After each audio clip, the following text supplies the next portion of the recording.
Hello दोस्तों, स्वागत है आप सभी का बैंकिंग अपडेट में। आई होप कि आप सब लोग बहुत ही अच्छे होंगे। एलपीटी यानी लैंग्वेज प्रोफिशिएंसी टेस्ट को लेकर अगर हम लोग बात करें, काफ़ी सारे कैंडिडेट की क्वेरी थी कि सर एलपीटी क्या होता है, इसका फॉर्मेट क्या रहता है, ठीक है। और एलपीटी में कौन से कैंडिडेट होते हैं जो अपीयर होते हैं, इन सारी चीज़ों को लेकर काफ़ी सारे कैंडिडेट का डाउट था। तो हम लोग इस वीडियो में एलपीटी के रिगार्डिंग डिस्कस करेंगे। जितने भी सारे डाउट हैं आपके वो क्लियर हो जाएंगे। यहाँ पर मैंने ऊपर एसबीआई क्लर्क को मेंशन किया है, साथ ही साथ ये जो वीडियो है आपका आरबीआई, एसबीआई और बाकी जो अदर नेशनलाइज बैंक के एग्ज़ाम है, जैसे आईबीपीएस क्लर्क की बात करें तो उन सभी के लिए आपका हेल्पफुल है, ठीक है। तो चलिए शुरुआत करते हैं। यहाँ पर देखिए, जो ये 4 क्वेश्चन है इन्हीं में ही आपका पूरा जो डाउट है वो मैं क्लियर कर दूंगा बहुत आराम से, ठीक है। सबसे पहले नंबर पे क्या है दोस्तों, पहला क्वेश्चन है हमारा कि एक्चुअल में एलपीटी क्या है, ठीक है। एलपीटी होता क्या है। देखिए, प्रीलिम्स आप देते हो, उसके बाद आपका मेंस का एग्जाम होता है, मेंस के बाद आपका होता है एलपीटी। अब सवाल यह है, पहले एलपीटी होता क्या है। एलपीटी मतलब लैंग्वेज प्रोफिशिएंसी टेस्ट, यानी आप कह सकते हो कि जो आपकी रीजनल लैंग्वेज होती है, ठीक है। लेकिन ये एलपीटी कौन से ऐसे कैंडिडेट हैं जो इसमें अपीयर कर सकते हैं। देखो, सबसे पहले नंबर पे मैं एग्जाम्पल के तौर पे बता रहा हूँ। जैसे अगर आप यूपी से बिलोंग करते हो, ठीक है, और वहाँ पर क्या है कि जो आपकी रीजनल लैंग्वेज है वो दोस्तों हिंदी है, ठीक है। तो अगर आप यूपी से बिलोंग करते हो, आपने उसी स्टेट से फॉर्म डाला है, ठीक है, और साथ ही साथ आपका जो 10th स्टैंडर्ड या 12th स्टैंडर्ड तक अगर आपका हिंदी सब्जेक्ट उसमें आपका मतलब आपने हिंदी सब्जेक्ट ले रखा है, तो आपको एलपीटी की कोई भी ज़रूरत नहीं है। मतलब आप सीधे मेंस के बाद जो डॉक्यूमेंट वेरिफिकेशन की प्रोसेस होती है वो आपकी होगी, देन उसके बाद आप आराम से निकल जाओगे, ठीक है। एलपीटी किन कैंडिडेट, कौन से ऐसे कैंडिडेट हैं जो अपीयर करते हैं। एलपीटी वो कैंडिडेट अपीयर करते हैं, जैसे सपोज कर लीजिए मैं यूपी का एस्पायरेंट हूँ, ठीक है, और मैंने आप कह सकते हो मैंने महाराष्ट्र से फॉर्म भर दिया, ठीक है। तो महाराष्ट्र में दोस्तों बोली जाती है क्या, मराठी। मतलब मराठी वहाँ की रीजनल लैंग्वेज है, ठीक है।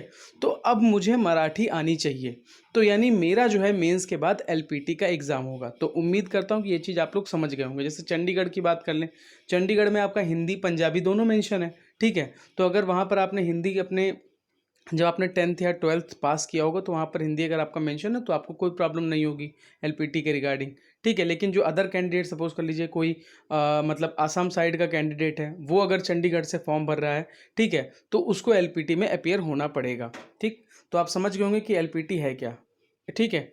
अब दूसरा एक क्वेश्चन और भी है इसमें। एलपीटी एक्चुअल में क्या है कि एलपीटी जो एग्ज़ाम होता है आपका, ये मेंस के बाद होता है, और ये जो है दोस्तों क्वालिफाइंग नेचर होता है। जैसे हमारा प्री एग्ज़ाम क्वालिफाइंग नेचर होता है, वैसे ये भी हमारा जो है वो आपका क्वालिफाइंग नेचर होता है। साथ ही साथ मैं अगर इस एग्ज़ाम के मार्क्स की बात करूँ तो ये आपका जो है 100 मार्क्स का पेपर होता है, और जिसमें आपको 40 जो मार्क्स हैं वो दोस्तों पासिंग मार्क्स के होते हैं। तो उम्मीद करता हूँ ये पहला क्वेश्चन आप बहुत अच्छे से समझ गए होंगे एलपीटी का, ठीक। दूसरा क्वेश्चन क्या है कि एसबीआई और आरबीआई के एलपीटी अब अच्छे लेवल के होते हैं। ये बात बहुत इंपॉर्टेंट है। देखिए, बहुत से ऐसे कैंडिडेट हैं जो अगर अदर स्टेट से फॉर्म भरते हैं, वो सोचते हैं ठीक है यार एलपीटी का हम लास्ट में देख लेंगे जब 10-12 दिन बचे होते हैं, ठीक है। दोस्तों, ये सबसे बड़ी मतलब आप कह सकते हो गलती होती है ये। अगर किसी अदर स्टेट से अप्लाई कर रहे हो, ठीक है, और वहाँ की रीजनल लैंग्वेज के रिगार्डिंग आपको जानकारी नहीं है, तो दोस्तों आप उसको भले ही जैसे आपने प्रिपरेशन स्टार्ट किया, सपोज कर लीजिए एसबीआई क्लर्क आप दे रहे हो इस साल, ठीक है, और कोई बंदे ने महाराष्ट्र या किसी अदर स्टेट से अप्लाई किया है जहाँ पर रीजनल लैंग्वेज चेंज है, तो बिल्कुल आप दोस्तों अभी से ही, भले ही आप उसको 10-15 मिनट दीजिए, लेकिन बिल्कुल टाइम दीजिए, क्योंकि एसबीआई और आरबीआई के जो एलपीटी होते हैं वो बहुत अच्छे लेवल के होते हैं, ठीक है। ये ध्यान रखिएगा, बहुत इंपॉर्टेंट है ये आप सभी के लिए। अब यहाँ पर तीसरा क्वेश्चन क्या है, एलपीटी में कितने मार्क्स लाने होते हैं, मैंने आपको बता दिया कि 40 मार्क्स आपका जो है पासिंग मार्क्स होता है, 100 मार्क्स का आपका पूरा एग्जाम रहता है, ठीक है। एलपीटी में सिलेबस क्या होता है, ये सबसे इंपॉर्टेंट है। देखिए दोस्तों, मैं एक चीज़ आप सभी को बताना चाहता हूँ। जो एलपीटी का हमारा एग्ज़ाम होता है, ठीक, इसमें क्या है कि जैसे आप जैसे 10th या 12th स्टैंडर्ड तक जो आपका रीजनल लैंग्वेज है वहाँ स्टेट की, वो आपका मतलब आपके सर्टिफिकेट जो आपने मतलब 10th स्टैंडर्ड में जो आपका रिजल्ट है, सर्टिफिकेट है, उसमें आपका होना चाहिए, ठीक है।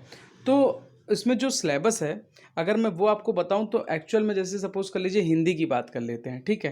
तो जैसे यूपी में हिंदी आपकी रीजनल लैंग्वेज है, तो वहाँ पर 10th स्टैंडर्ड तक जो हिंदी है वो आपको आनी चाहिए, और कोई इसमें इतना आपको भारी भरकम प्रिपरेशन नहीं करना है। ठीक, जैसे अगर मैं इसके फॉर्मेट की बात करूँ पेपर की, तो आपका जैसे क्या है, 100 मार्क्स में आपका आरसी यानी रीडिंग कंपैरिजन, मतलब आप कह सकते हो पैसेज से रिलेटेड क्वेश्चन आते हैं।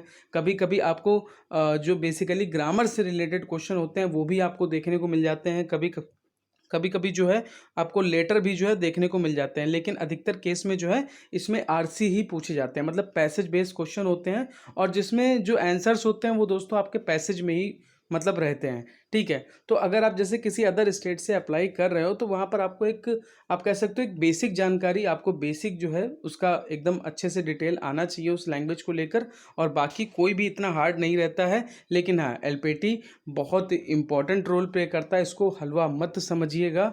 ठीक है, अगर आप किसी अदर स्टेट से अप्लाई कर रहे हैं तो भले ही आप 10 से 15 मिनट टाइम दीजिए, लेकिन अगर आप किसी अदर स्टेट से अप्लाई कर रहे हैं तो बिल्कुल अभी से इसके रिगार्डिंग प्रिपरेशन शुरुआत में चालू करते रहिएगा।